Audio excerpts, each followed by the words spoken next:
اب بہت سارے لوگ یہ کہہ سکتے ہیں کہ ہماری تو عادت بن چکی ہے، عادت چھوٹتی نہیں. تو میں آپ سے ایک چیز عرض کروں، دو چیزیں اپنی زندگی میں اختیار کر لیجئے. میرے پیارے آقا صلی اللہ تعالی علیہ وسلم کے پیارے دیوانوں، اسی کے ساتھ ساتھ رسول اعظم صلی اللہ تعالی علیہ وسلم کا ایک اور ارشاد بھی سماعت فرمائیں، تاکہ آپ محسوس کر سکیں کہ بری نظر کی اور گندی نظر کے سلسلے میں سرکار صلی اللہ علیہ وسلم نے کیا فرمایا. حضرت جریر ابن عبداللہ نے ایک مرتبہ رسول اعظم صلی اللہ علیہ وسلم سے سوال کیا، جو نظر اچانک کسی اجنبی عورت پر پڑ جائے تو اس کا کیا حکم ہے؟ حضور صلی اللہ علیہ وسلم نے فرمایا فوراً اسے ہٹا لو. اب جو میں آپ کے سامنے بات پیش کرنے جا رہا ہوں اسے ذہن میں رکھیں. جو لوگ گندی پکچروں کو دیکھنے کے عادی ہیں اور جن کی نگاہیں ہمیشہ گندی پکچروں کی طرف رہتی ہیں اور روزانہ گندی پکچریں بلکہ اکثر گندی پکچروں کو دیکھ کر جو اپنے وجود کو گندا اور ناپاک کرتے ہیں، ان کے حوالے سے جو ہے ریسرچ کرنے والوں نے کیا کچھ نہیں کہا میں آپ کو بتاؤں. ان میں سے کچھ باتیں آپ سماعت فرمائیں. ایسے لوگ جو گندی پکچروں کو دیکھتے ہیں ان کے بارے میں فرمایا گیا کہ ان کا دماغ کمزور ہو جاتا ہے. اگر اسٹوڈنٹ ہیں تو ان کو سبق یاد نہیں ہوتا، اور اسی کے ساتھ ساتھ بھول جانے کی بیماری ہوتی ہے. ان کو چکر آنے لگتا ہے، ان کا دل بڑا کمزور ہوتا ہے. اور دل کی کمزوری کی بات آئی تو میں آپ کو بتاؤں کہ ویسٹرن ورلڈ میں اس وقت آپ دیکھیں تو انزائٹی، ڈپریشن، اسٹریس، یہ ساری بیماریاں وہاں پر بہت زیادہ ہیں، اس لیے کہ گندی پکچروں کو دیکھنے والوں کے اندر سب سے سر فہرست یو ایس اے ہے. پہلے نمبر پر ہندوستان، تیسرے نمبر پر ہے گندی پکچروں کو دیکھنے کے سلسلے میں.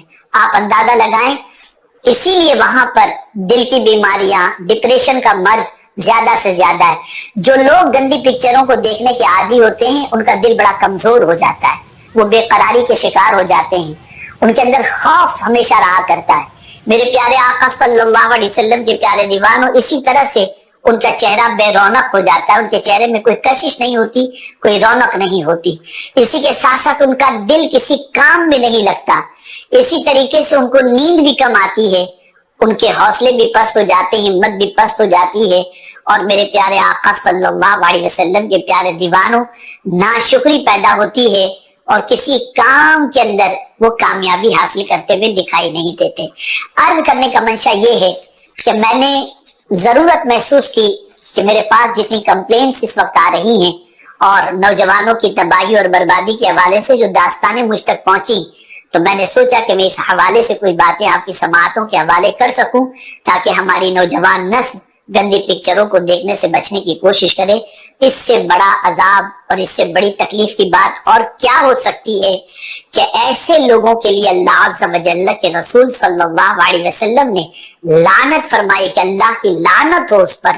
تو خدا کے واسطے گندی پکچروں کو دیکھنے سے بچیں، اپنے اندر ہمت پیدا کریں. اب بہت سارے لوگ یہ کہہ سکتے ہیں کہ ہماری تو عادت بن چکی ہے، عادت چھوٹتی نہیں. تو میں آپ سے ایک چیز عرض کروں، دو چیزیں اپنی زندگی میں اختیار کر لیجئے. پہلی چیز ہے ول پاور. مکمل سختی سے اور پکی نیت کے ساتھ ارادہ کریں کہ آپ انشاءاللہ آج کے بعد گندی پکچر نہیں دیکھیں گے. اور ہزار آپ کے سامنے اس قسم کی باتیں آئیں بھی اور مناظر بھی آئیں، آپ فوراً اس سے اپنی توجہ ہٹا لیں گے اور اس وقت پڑھیں اعوذ باللہ من الشیطان الرجیم.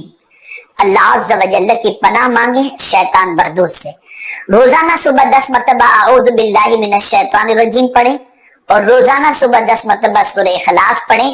ہمیشہ باوضو رہیں، انشاءاللہ العظیم اللہ رب العزت جل جلالہ اس بری عادت سے چھٹکارا عطا فرمائے گا. اگر خدا نخواستہ کوئی آپ تک گندی پکچریں بھیج رہا ہے یا اس طریقے کی حرکتیں کر رہا ہے تو آپ اس چیز کو یاد رکھیں کہ اللہ عز و جل نے قرآن مقدس میں واضح لفظوں میں فرما دیا ان الذین یحبون ان تشیع الفاحشہ فی الذین آمنوا لہم عذاب علیم فی الدنیا والآخرہ، کہ ایمان والوں کے اندر جو بے حیائی کو پھیلانے کی محبت رکھتے ہیں، قرآن کہتا ہے ان کے لیے دنیا اور آخرت میں ذلت والا عذاب ہے.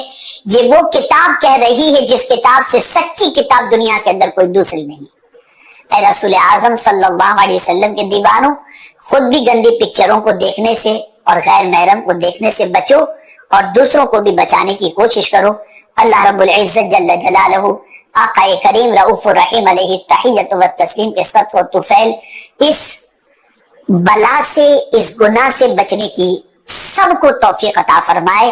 اور خاص طور پر میں اپنے نوجوان بھائیوں سے کہوں گا کہ آپ سے بڑی امیدیں وابستہ ہیں، آپ کا مستقبل برائٹ ہونا چاہیے، آپ کے پلاننگ اچھے ہونے چاہیے، آپ کی عادتیں اچھی ہونی چاہیے، آپ کی سوچ اچھی ہونی چاہیے۔ اگر خدا نخواستہ اس گندگی کے اندر آپ ملوث ہو گئے ہیں یا کوئی بھی ملوث ہو گیا ہو تو اس کا دماغ بھی کمزور ہوگا، نہ پڑھ سکے گا نہ کما سکے گا، بلکہ ایک مجبور و لاچار اور لنج انسان کی حیثیت سے اس کی زندگی گزرے گی۔